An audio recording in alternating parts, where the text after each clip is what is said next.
demographic that struggles with sleepwalking problem. Is it mostly children? You're right. It is mostly children. In fact, about 15% of the kids experience some sort of sleepwalking sometime in their life. And about 4 to 5% of them will carry over to adulthood. But most of it, usually about 8 to 12 years of age is when you see them, and they gradually go away. Dr. Setty, we've got kind of a bad connection with you, so if you could just take maybe like a step towards the window or something like that, that would be great. Here's the deal. Sleepwalking is way overdone when it comes to movies and television shows. But, Amy, you bring up a good point with this viral TikTok. I've always heard you're not supposed to wake someone up who is sleepwalking. You're just supposed to kind of let them go through whatever routine it is that they go through, and then they get back into bed at the end of the night. I'm so confused when it comes to these things, and I want to make sure that it absolutely is what we're saying. Do you wake someone who's sleepwalking? No, you should not be waking up someone who is actually having a sleepwalking episode. Either one of two things will happen when you wake them up. Either this event is going to get more aggressive, or it's just going to last longer. So the best thing to do is just to talk to them in a calm manner. It is better not to touch them, but to redirect them to their bedroom. I can't imagine what it would be like. I've never been around someone who's been sleepwalking. I've been around people who talk in their sleep. I remember my cousin used to sleepwalk, and we were probably in that 8 to 12 years old range that you're talking about when most people do it. Why is it that 8 to 12-year-olds struggle with sleepwalking?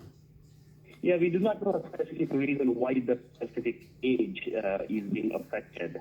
But sleepwalking is just a complex nocturnal behavior. And there are many such complex nocturnal behavior, like you were just talking about sleep talking,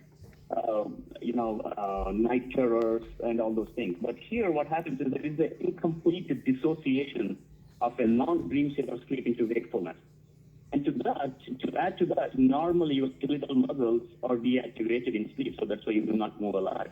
But during this episode, since it is complex, there is an activation of the skeletal muscles, so they just get activated, so you could just move around, walk around, basically. So how do you stop someone from sleepwalking? Will they just grow out of it? Clearly some adults do it as well, so how do you get someone to stop sleepwalking? That's correct. Even 4% of adults usually have them. So sleepwalking, you cannot just stop it like that. You need to know what is actually precipitating them. And most of the time, after 12 years of it, they just go away on their own, so you don't need to worry about it. But when these walking are noticed, then it is very important for you to take care of the issues. So let's look into what precipitating factors they have. The most common precipitating factor for sleepwalking is deprivation of sleep. Whether it could be a voluntary sleep deprivation or involuntary. But if they are sleeping less duration of time than normal, those are the nights you can expect that they have sleepwalking episodes. Or when they are recovering from a sleep deprivation because they have an elevated non-dream state of sleep when they are recovering from the chronic sleep deprivation, so you can expect them. Any sort of physical stress or an emotional stress. If you're not used to have some physical stress normally, and on a particular day you have to have a lot of physical stress or some, emotional stress you have, so on those nights you can expect them to have sleepwalking episodes. Fever, it's very common to see fever episodes specifically. So those are very episodic. So it just comes when they have a fever.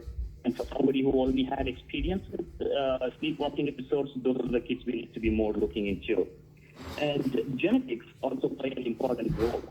Somebody who have a first-degree relative having a sleepwalking episode, they have 10-fold higher chances of having sleepwalking episodes. And the more important thing which we try to look into and rule out is a comorbid sleep disorder, like obstructive sleep apnea or restless sleeping. So these are the ones which might lead to significant sleep fragmentation. With sleep fragmentation comes many arousals in the night, which leads to sleepwalking episodes too. And there are many medications. If somebody is taking antipsychotics or sedatives, which is the standard is Ambien, many people take Ambien. So those are the people whom you could have sleepwalking episodes too. strange. So really, the whole theory that, with babies, the theory is always that a well-rested baby rests well. They have to sleep well to keep sleeping well. The same goes for adolescents and adults. A well-rested human just rests well. We can't get, with sleep deprivation doesn't come better or longer sleep later. Interesting. Dr. Setty, thanks so much for joining us. We appreciate your time here on KFGO today. Thank you very much.